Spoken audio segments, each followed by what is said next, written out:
Nos va a dar ahora una visión, estoy segura, de que global y positiva y activa. Hola, buenos días. ¿Se me escucha bien? Sí, ¿verdad? Gracias. Bueno, gracias a María José Rangel y gracias a la asociación por invitarme a dar esta charla y gracias también a todos ustedes, a todos vosotros por darme quizás una de las cosas más valiosas que tenemos, que es el tiempo de escucharme. Me siento un poco abrumada porque veo caras con mucha intensidad de emociones y lo entiendo, pero no es algo que se vea habitualmente en la mayoría de las charlas donde participo. Entonces, yo es que soy una persona que enseguida cuando veo mucha emoción como que se me contagia también, ¿no? Entonces voy a ver si, aunque lo que voy a contar es mucha información, se sale un poco del contenido de lo que se está hablando en otras charlas, pues espero que pueda ser de útil, con que le sea útil a alguna persona o que genere respuestas o más preguntas, pues ya me daría por satisfecha. Primero debo pedir disculpas porque realmente el título de la ponencia la puse con María José y la puse mal, porque dice más allá de las etiquetas salud global en PEF, en paraparesia espástica familiar. En realidad, bueno, no se ve bien ahí, pero sería tachar lo de paraparesia espástica familiar y yo vengo a hablar de salud global en personas, ¿no?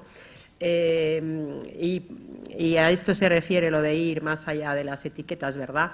Y es que antes comentaba, cuando habló el abuelo, ¿verdad?, que viene con el nieto, y hablaba sobre la dificultad de conseguir el diagnóstico, y esto pasa muchísimo en medicina. Yo, es verdad que como internista me dedico más a otros ámbitos, pero veo esa incertidumbre, ¿verdad?, lo que se ha comentado antes, de lo mal que lo pasas cuando no tienes un diagnóstico, que incluso el peor de los diagnósticos es mejor que no saber qué te pasa, que vayas dando tumbos de un lado a otro, y esa incertidumbre se vive muy mal en cualquier ámbito. Las personas que se encuentran muy mal, yo tengo pacientes que no llegan a tener una etiqueta diagnóstica y no saber qué es lo que te pasa exactamente, y ya cuando a mayores te envían al psiquiatra directamente porque te dicen, pues mira, no sabes lo que te pasa, será psicológico, será psiquiátrico, ¿verdad?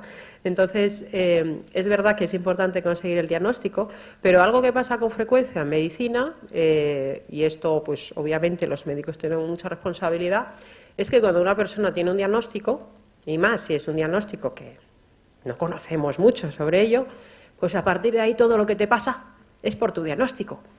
Ah, bueno, es que, por ejemplo, un ejemplo que no es un ejemplo concreto, pero que puede pasar perfectamente. Pensemos en un médico pasando consulta, un médico de primaria con sus 5 minutos por paciente, que es totalmente insuficiente, por supuesto, o incluso un médico especialista, con su estudiante o con su residente al lado, y le dice, pues mira, esto no lo digo como una falta de respeto, sino así es como muchas veces hablamos los médicos, es como una defensa también emocional nuestra. Mira, ahora viene una fibromialgia. No viene María que tiene fibromialgia. Pues lo mismo, pues ahora viene un PEF.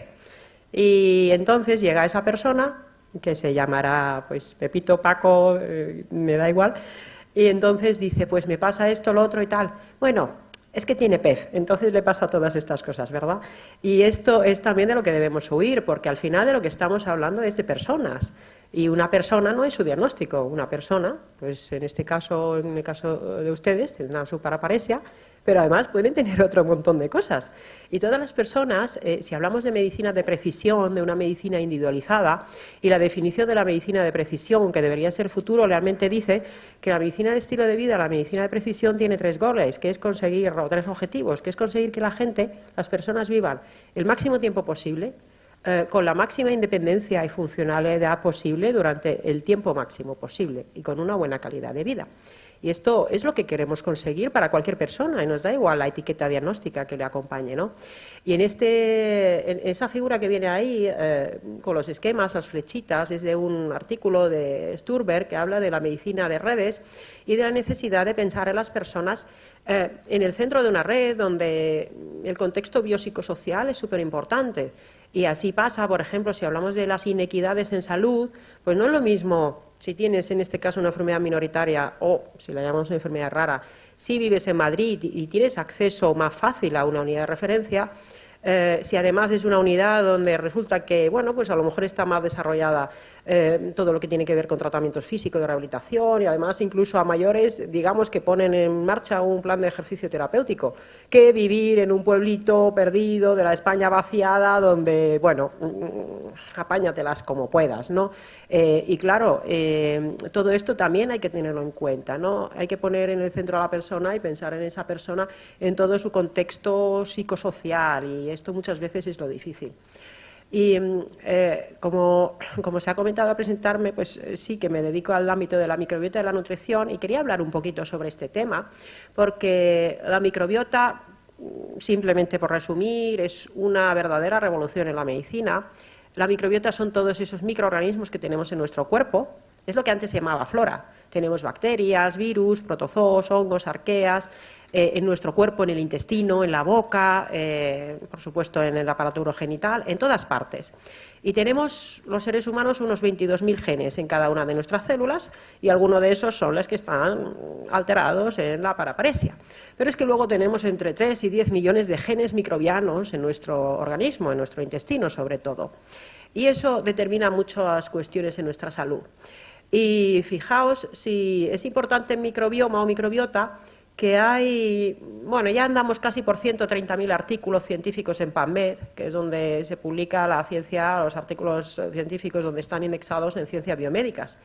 Casi 127.000 artículos, y más de 25.000 se publicaron en el 2021. Es una revolución en la medicina. Yo esta mañana miré por ver cuántos había en paraparesia espástica familiar en PubMed. 2.492. 2.492. Y de microbiota venimos hablando, eso es desde los años 1956, y en los últimos años veis un crecimiento exponencial. O sea, en un solo año se publicaron 10 veces más artículos sobre microbioma y microbiota que sobre paraparesia espástica familiar. Entonces, claro, cuando tienes esa mala suerte de que te ha tocado una enfermedad minoritaria rara, pues encima te cae encima la losa de que, oye, sobre lo tuyo resulta que se investiga más bien poquito. Y como decía Einstein, todos somos muy ignorantes. Nuestra ignorancia decía también que se dice que el universo es infinito y la estupidez humana también, y que sobre lo primero no estaba seguro y sobre lo segundo sí. Todos somos muy ignorantes, pero no todos ignoramos las mismas cosas, ¿no? Yo puedo saber 4 cositas sobre microbiota, pero hay muchas más cosas que no sé. Pero es una pena que sobre paraparesia en concreto también se ignore tantísimo, que ahí está la cuestión, ¿no? Que se sabe muy poco y encima no sabemos todo lo que no sabemos, ¿no? Y si nos ponemos a hablar sobre microbiota y paraparesia espástica familiar, pues entonces yo lo primero, cuando me piden la charla, digo, bueno, ¿se habrá hecho algún estudio sobre microbiota y la influencia de la microbiota intestinal en paraparesia espástica familiar, puesto que sabemos que hay muchísimos estudios sobre el eje intestino-cerebro, cómo influye la microbiota intestinal y cómo influye en la salud intestinal y la metabolómica y todas esas sustancias que fabrica la microbiota en múltiples aspectos del funcionamiento del cerebro y, por supuesto, también del sistema nervioso periférico, tanto autónomo, bueno, pues como todo lo que tiene que ver con enfermedades también de las motoneuronas. Y diré que de esos 120, casi 130.000 artículos de microbiota, y si los quisiéramos unir y ver si hay alguno de esos 2.500 de paraparesia espástica familiar, ¿hay alguno que haga pues ese solapamiento? ¿Alguien ha estudiado qué pasa con la microbiota en las personas con paraparesia espástica familiar? ¿Qué pensáis? Pues no, no ha coincidido así. Sí que hay, y este artículo es de un libro, es relativamente reciente, es del 2020, sí que se ha examinado en enfermedades de motoneuronas, donde hay cierto solapamiento incluso en los genes, la paraparesia espástica familiar, con sus diversas formas, con toda esa complejidad en lo que atañe a la genética. Pues si sabemos que hay estudios, por ejemplo, en esclerosis lateral amiotrófica o en la primaria, también en ciertos tipos de parkinsonismo donde hay una alteración de un único gen, o en otras enfermedades que son diferentes como la esclerosis múltiple, y sabemos que ahí hay una relación, pues si a mí alguien me pregunta, ¿tendrá algo que ver la microbiota con la paraparesia espástica familiar? Hombre, como causa no, porque sabemos que es genética, sabemos que ahí hay una genética, pero también sabemos que luego esa genética se va a expresar de una manera. No sabemos exactamente por qué personas con una misma genética que otras van a tener esa manifestación tan diversa y esa evolución tan diversa. Y aquí es donde entra el problema de las etiquetas. Tienes la, entre comillas, suerte de que te han diagnosticado, porque claro, antes hablaba pues con una persona que claro, su hijo lleva muchos años con el problema y no consiguió el diagnóstico, tardó mucho en conseguir el diagnóstico. Entonces, si tener el diagnóstico ya es, bueno, pues es una faena, pero no tenerlo es mucho peor. Pero una vez que lo consigues, como decía, ya te han puesto la etiqueta, toma. Te la regalo, tu etiqueta, ya tienes tu paraparesis espástica familiar diagnosticada y, bueno, todos llevamos etiquetas encima, las que nos pongan o las que nos ponemos nosotros mismos, ¿no? Que a veces nos las ponemos, nos las autocolocamos, ¿no? Pero sí que es verdad, y en medicina, y yo hablo como médico, porque llevo muchos años, casi siempre he estado en la sanidad pública, sé cómo trabajamos los médicos y no es por querer faltarle respeto a nadie, pero al final hablamos mucho. Desde la etiqueta de que, por ejemplo, pues si te ingresa un paciente y haces el pase de la guardia, el 2013 tiene una insuficiencia cardíaca, el 2013 es una insuficiencia cardíaca, pues no, pues será Paco que tiene una insuficiencia cardíaca, pues el de la cama 23, del box 23, es un PEF. Es que así se habla, pero no es por... yo creo que sinceramente que es más un mecanismo de defensa también de los médicos y porque si te metes en la historia personal de cada paciente, es por lo que a mí cada vez me cuesta más pasar consulta, emocionalmente también para el profesional puede ser difícil de sobrellevar. Pero si nos metemos ya en lo que es la paraparesis espástica familiar y las etiquetas, pues cuando yo busco síntomas que puede haber, que no son exclusivamente motores o que no son de los miembros inferiores, y si vemos, por ejemplo, los síntomas digestivos que puede haber de distensión abdominal, de estreñimiento, esa incontinencia fecal que se comentaba, de tendencia también a la diarrea, y veo que hay ciertos síntomas digestivos que son más frecuentes en personas que tienen paraparesis espástica familiar, digo, hombre, pues algo de microbiota tienen que tener estas personas. Cada uno tendrá la alteración de la microbiota intestinal que tenga, pero algo tiene que haber. Y si miramos también otros síntomas no motores, por ejemplo, en este caso miraban el tipo 4, pues vemos que también son frecuentes esas alteraciones en la función de la vejiga, con esas infecciones de orina también que se pueden generar, pues oye, en el momento que haces infecciones de orina y te ponen antibióticos, también se te va a alterar la microbiota.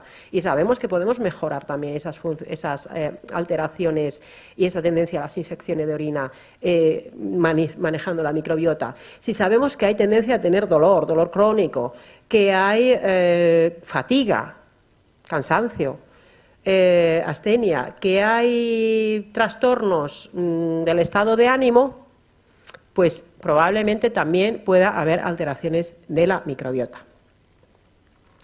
Y entonces, cuando tiene una persona una paraparesis espástica familiar y tiene síntomas X y va a su profesional y le dice, bueno, pues es que como tienes paraparesis espástica familiar, pues es normal. Lo que te pasa es normal. Hombre, no, normal no es, será frecuente, pero normal no es. Y habría que ir un poquito más allá y ver si esta persona puede tener algunas otras cosas, porque es una persona y le puede pasar exactamente lo mismo que a cualquier otra persona que no tenga paraparesis espástica familiar. Y así, por ejemplo, en esta guía, que es de una fundación de la paraparesia espástica familiar, se dice que, bueno, pues, ¿qué puedes esperar? Es una guía para pacientes. Pues que tengas fatiga, que tengas esa espasticidad, que tengas calambres, etcétera. Eso es lo que puedes esperar. Entonces tú dices, vale, pues esto me va a pasar y entonces cuando me pase será normal que me pase. Pero y aquí yo digo, como dice el psicólogo Tomás Navarro, ¿y si esos síntomas no fueran por la paraparesia espástica familiar y en realidad a esa persona le pasa lo mismo que nos pasa a todas las demás personas que no tenemos paraparesia espástica familiar pero tenemos otros problemas? ¿Y si esa persona con paraparesia espástica familiar resulta que tiene cosas que ahora me diréis, pero ¿y eso qué es? A mí nunca me han dicho nada de esto. ¿Y si tiene un sobrecrecimiento bacteriano en el intestino delgado? Que es una disbiosis, una alteración de la microbiota del intestino delgado que hace que se te hinche la tripa, que te sienten mal alimentos, que puedas tener diarrea o estreñimiento. Y si resulta que hay una disbiosis intensa, una alteración intensa de la microbiota del intestino grueso, que esto también te puede dar muchos problemas y contribuir a la fatiga, hacer que tengas peor el estado de ánimo o que tengas otros síntomas. Oye, ¿y si esa persona tiene una enfermedad celíaca, una sensibilidad gluteno-celíaca? Que el 85% de los celíacos no lo saben. Si en España estimamos que hay 4.000 personas, ¿verdad?, que tienen paraparesia espástica familiar y hay un 1% de celiaquía en la población y un 10% de sensibilidad gluteno-celíaca, pues oye, un 10% son 400 personas con paraparesia espástica familiar que tienen algún tipo de sensibilidad al gluten. Me gustaría saber cuántos lo saben, cuántos están diagnosticados. Si población general solo lo sabe un 15%, pues probablemente en personas afectadas de paraparesia espástica familiar sea mucho menos. Y es importante diagnosticarlo. ¿Y si tiene un hipotiroidismo, una tiroiditis autoinmune? Que desde luego, si no se diagnostica y no se trata, no va a estar bien de su calidad de vida. ¿Va a curársele la paraparesia espástica familiar si le diagnosticamos sus problemas adicionales? No, pero tendrá mejor calidad de vida porque estamos tratándole como una persona con otros problemas de salud asociados. Y luego los desequilibrios nutricionales que los tiene la población global, pues por supuesto también los tendrán las personas con paraparesia espástica familiar. Y si contemplamos al ser humano como ese holobionte, esa persona que tiene una microbiota, que tiene un estatus nutricional, que tiene un contexto biopsicosocial, hay cosas súper frecuentes que le pasan a prácticamente todas las personas, a toda la población, y por lo tanto también deberíamos tenerlo en cuenta en la atención a las personas con paraparesia espástica familiar. Por ejemplo, el déficit de magnesio, y lo traigo aquí porque es especialmente frecuente, no por tomar magnesio vas a mejorar de la paraparesia, pero si resulta que tienes un déficit de magnesio y no te lo tratas, tendrás quizás un empeoramiento de los síntomas, o una fatiga o un estreñimiento. Y es que entre el 50 y el 75% de la población tiene falta de magnesio en su cuerpo. Y claro, entonces hay que suplementarse.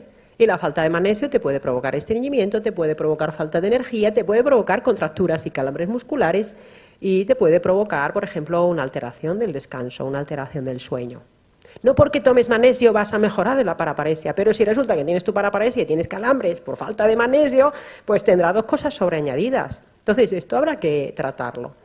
De la misma forma que en la sociedad moderna tenemos una inflamación crónica de bajo grado, prácticamente todos, y en parte tiene que ver con el desequilibrio de los ácidos grasos esenciales, omega 3, DHA y EPA. Y esto la mayoría de la gente no lo tiene en cuenta. Si lo equilibramos, ¿conseguimos mejorar la paraparesia de esa persona? No, pero si tiene procesos inflamatorios y además resulta que, por ejemplo, no puede hacer mucho ejercicio físico, por razones obvias, pues quizás tenga una mayor predisposición a tener problemas cardiovasculares y tendremos que tener la nutrición bien equilibrada para prevenir otros problemas asociados. Y luego la vitamina D. El déficit de vitamina D es universal, prácticamente. En España la inmensa mayoría de la población tiene déficit o insuficiencia de la vitamina D. Y la vitamina D es un inmunonutriente que tiene mucho que ver con múltiples funciones del sistema inmunitario, también del sistema nervioso. Y si además pasamos poco tiempo al aire libre, poco tiempo al sol, es más fácil que tengamos un déficit de vitamina D. Si además tenemos problemas de salud ósea, porque por ejemplo no podemos someter a los miembros inferiores a suficiente impacto, porque no podemos hacer suficiente ejercicio adecuado, pues tendremos que darle a esa persona vitamina D y magnesio. ¿Quién tiene que hacer esto? Hombre, pues el médico de cabecera en sus 5 minutos por paciente, ya os digo que no. El neurólogo, ya os digo que tampoco, porque primero no tiene la formación. Los médicos en general no tienen formación en nutrición, y menos a este nivel de individualización para lo que necesitan las personas. Y otra cosa que me preocuparía también especialmente en las personas con cualquier tipo de problema de salud son los ritmos circadianos. Es decir, el descanso nocturno, la exposición a la luz y la oscuridad por las noches, porque sabemos que cualquier problema también de las enfermedades de motoneuronas se ven alteradas si tenemos problemas en los ritmos circadianos, y todo lo que tiene que ver también con procesos de autofagia, por ejemplo, que hay estudios muy interesantes a nivel molecular en paraparesia, tienen que ver con la alteración de los ritmos circadianos. Y vivimos, hay un libro muy bonito de Emilio José Sánchez Barceló, catedrático jubilado de la Universidad de Cantabria, que dice que el título de su libro es Hicimos la luz y perdimos la oscuridad. Y vivimos en una sociedad donde tenemos mucha tendencia a quedarnos hasta la 1000 viendo pantallas por la noche, Como dice María Hernández Bascuñana, dice, somos humanos caja, luego estamos todo el día metidos en las cajas, que son las casas, nuestras cuevas modernas, y tenemos muchos trastornos de los ritmos circadianos. Y los trastornos del sueño, de los ritmos circadianos, en cualquier problema crónico de salud, se deberían manejar también de forma específica, porque vas a tener una mayor alteración y una peor evolución a largo plazo si no cuidas de los ritmos circadianos. ¿Hay expertos en cronobiología en la sanidad pública? Pues no. Duermo mal, toma benzodiazepinas. Es una solución pésima porque genera adicción y tolerancia, ¿no? Entonces, ¿qué podemos hacer desde la nutrición, puesto que no hay profesionales tampoco de la nutrición en la sanidad pública? Porque ese médico de atención primaria tiene 5 minutos por paciente. No hay profesionales de la nutrición, hay muy pocos fisioterapeutas, no hay entrenadores. Y bueno, lo de los psicólogos es que da, no sé si más pena o vergüenza, la verdad, la falta de los profesionales que hay, y más en la crisis de salud mental que estamos viviendo ahora, ¿no?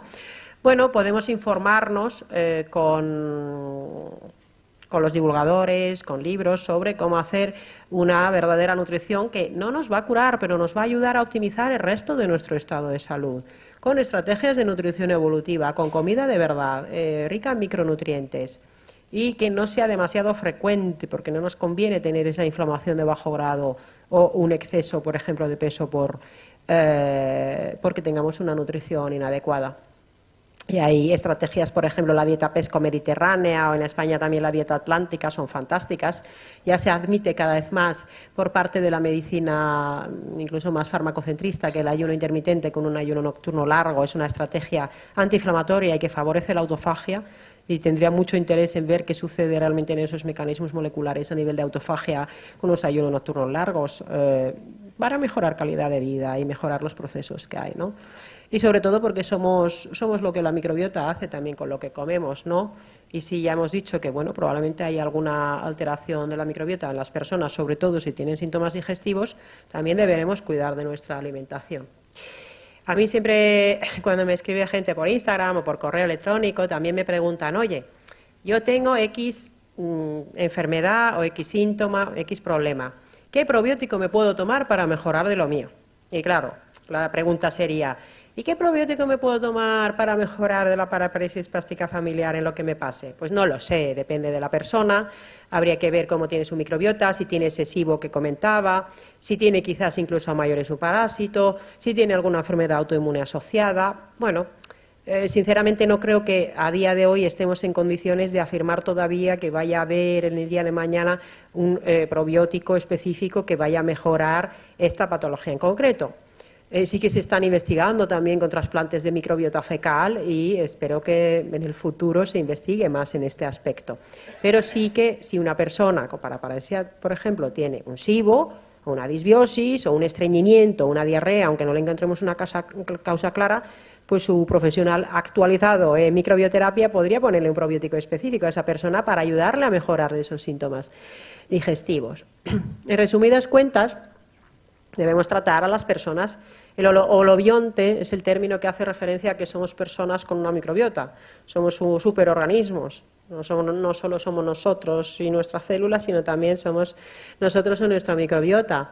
Y debemos tratar a las personas desde esta perspectiva integral, de que somos nosotros y nuestra microbiota, y que esa microbiota va a influir en el funcionamiento de nuestro sistema nervioso de alguna manera, aunque aún no sepamos cómo.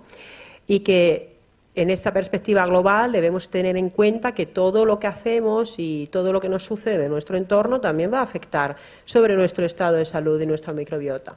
Por eso, cuando tratamos a las personas, más allá de su etiqueta diagnóstica principal, la propuesta debería ser poder hacer esas estrategias de salud integral y integrar también lo que es la nutrición de nuestras propias células y de la microbiota, corregir, por supuesto, cualquier déficit que haya. La energía, el movimiento, la actividad física es fundamental, y aquí las terapias manuales, las terapias físicas y el ejercicio terapéutico debería estar en todas las unidades de atención a los pacientes. porque genera tantas modificaciones, la movilización y la activación muscular, que se considera una verdadera polipíldora. Activa 10.000 moléculas diferentes en el organismo, el movimiento muscular. Y por supuesto los ritmos circadianos que comentaba, y luego esa conexión, tanto social como con la naturaleza, porque claro, si una persona tiene limitaciones al movimiento y vive en el centro de una ciudad, a lo mejor tiene difícil el acceso a espacios verdes. Y el ser humano necesita acceso a espacios verdes. Si se tiene un espacio verde a más de 200 metros de distancia de tu casa, aumenta el riesgo de tener otras enfermedades y de mortalidad también. Y luego, por supuesto, los aspectos psicológicos. Como comentaba Lola antes, lo de la actitud pues es importante, pero oye, es muy fácil decirlo. Como decía Víctor Frank, no podemos modificar lo que nos pasa, pero sí cómo reaccionamos frente a ello y cómo actuamos frente a ello. Esto es muy bonito, está muy bien decirlo, pero oye, cuando tienes muchos problemas, además no recibes la ayuda, pues no siempre va a ser tan fácil. Pero sí que es importante encontrar ese propósito, ¿verdad? Dicen que el propósito de la vida es una vida con propósito. Y todos deberíamos tener un propósito vital, que es lo que realmente luego nos puede ayudar a seguir adelante con las dificultades y con nuestra mala suerte o con nuestra buena suerte en el día a día, ¿no? Y aunque todavía no haya esa evidencia publicada respecto a la microbiota, os recuerdo, casi 130.000 artículos con la paraparesia espástica familiar en sus 2.500 artículos, decía Austin Bradford Hill, bueno, hablaba sobre la metodología de las ciencias biomédicas. Aunque haya cosas que no sepamos en ciencia, como la ciencia se va modificando, no significa que no podamos intervenir sobre ello. Y desde luego también en las personas con paraparesia espástica familiar, oye, su salud intestinal importa, su salud oral también importa, porque la enfermedad periodontal es muy frecuente y habrá que cuidarles también la salud oral, porque la microbiota oral también influye en la función del cerebro. Y por eso, no porque una persona tenga paraparesia espástica familiar, quiere decir que no debamos actuar sobre todas las demás cosas que le pueden pasar a esa persona. ¿Quién lo tiene que hacer? Hay tanto por hacer, por lo que veo, en paraparesia espástica familiar, en investigación, en asistencia y en divulgación, que parece que es difícil establecer a veces prioridades. Yo diría que cada persona en lo suyo personal, bueno, aunque piense global, pues actúe local en su propia persona o en su familiar, si el afectado es un familiar, y que busque ayuda para esos otros síntomas, que no se conforme y que le diga, no, es que estás estreñido porque tienes paraparesia. Bueno, ¿y si resulta que tengo un déficit de magnesio? ¿Y si resulta que tengo un problema de la microbiota? Míramelo, por favor. Y si no, buscar un profesional, pero por desgracia va a ser, incluso para la población general, siempre en la atención sanitaria privada. Por último, quería comentar una cosa que me escuchaba cuando habláis de genética, y esto ya sí que es totalmente utópico, pero espero que algún día se haga. En España hay una empresa, en Cataluña, que se llama Exeus, que uno de los genetistas más importantes de España, es verdad que se dedica más a trombosis, está involucrado, que se llama Exeus, y ellos lo que hacen es análisis del ARN mensajero, es decir, cómo se expresan los genes. Y es una empresa pionera a nivel mundial, no es que sean pioneros en España, es que a nivel mundial son los únicos que lo hacen esto, están en Barcelona. Y sería muy interesante si algún paciente en algún momento tuviera la oportunidad, aunque sea como individuo piloto, ver cómo se produce esa expresión de los genes, quizás se descubran también cosas interesantes. Eso también, para que llegue a la sanidad pública, falta mucho tiempo, ¿no? Bueno, yo sobre paraparesia espástica familiar no sé mucho, tampoco sé mucho sobre casi ninguna cosa, ¿no? Pero lo poco que sé lo he transmitido en este par de libros y en el podcast que tenemos, que se llama Slow Medicine Institute, para intentar cambiar la medicina hacia una medicina más lenta. Porque vivimos ahora en un mundo que vamos todo muy rápido, como pollos y cabeza, no sabemos muy bien a dónde. Yo hay veces que digo, pero ¿a dónde estamos yendo? Estamos tan abducidos y tan dependientes también de las tecnologías que habría que pararse un poco, y sería deseable que también en la medicina pudiéramos hacer una medicina más lenta y más centrada en el paciente. Y simplemente quería acabar diciendo Eso es una isla que está en Finlandia, donde suelo ir a veranear, porque yo soy de ahí. La misma isla en diferentes momentos y diferentes puntos de vista. Y también deberíamos mantener siempre en nuestra mente que también las personas con paraparesia espástica familiar son mucho más que su etiqueta diagnóstica y que todos, profesionales, familiares y los propios afectados, por supuesto, deberían pensar fuera de la caja y quitarse las etiquetas y mirarse de una manera más global desde diferentes perspectivas e incorporar todas estas estrategias de salud global en la atención. Ojalá que se consiga. Y bueno, pues por mi parte hasta aquí y quedo abierta a las preguntas que intentaré responder si hay alguna. Muchas gracias.